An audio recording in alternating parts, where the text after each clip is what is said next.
Ngayon po, since tinagusta natin itong area ng 120 and itong area na 'to, yung 110, 112 area, nandun pa rin naman tayo. Nakasabit tayo dun sa area na 'to, yung SR Flip area na 'to, 'no? The 112,000 area, nakasabit tayo sa kanya. Kung hindi tayo makakasampa diyan, most likely, we're gonna see Bitcoin dito sa area na 'to, 100K level ulit. Balik tayo dito. So, dito ka naman ngayon magre-range. So, kailangan ng mga bulls, abay sumampa na kayo. Kasi ang mangyayari po, this is the daily chart. Kung bumaba tayo dito sa SR Flip area, we violated this, tapos umakyat tayo, ito ay noise. Shake out, ika nga. Diba? Liquidity grab, sabi ng mga smart money concept. So, watch out for this area kasi looks like nagfo-form naman tayo ng higher low, di ba?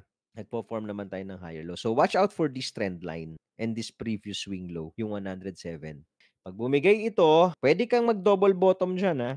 Let's say bumigay yan, double bottom ka rito or a little below, tapos saka ka ngayon huhugutin pataas. So, kailangan yung mga next, basta tinagos na tong trend line na to, kailangan mo nang bantayan yung kandila ni Bitcoin araw-araw. Anong magiging reaction niya? Aakyat ba tayo? Or didiretso na tayo patagilid kasi magpo-form ka na naman ng panibagong bear flag, diretso ka dito. Sa ngayon, nakakapit pa po ang mga bulls.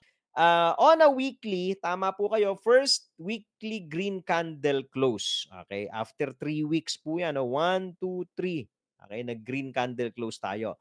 Yung candle close na to, yung itsura ng candle close na to, two things. This could possibly be a pause, okay? Or I don't think this is a reversal candle eh. Pwedeng pause candle ito, tapos baba ka ulit, or pause candle, akyat ka. Pero itong ganitong itsura ng kandila, after 3 weeks of red candle, ito para sa akin breather tong candle na to.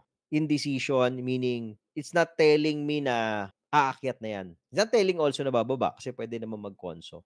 So, ang gusto ko kasi, yung mga malalakas sa akin na kandila, yung mahaba yung wick, tapos ito yung body. Ganyan, yung mga hameran.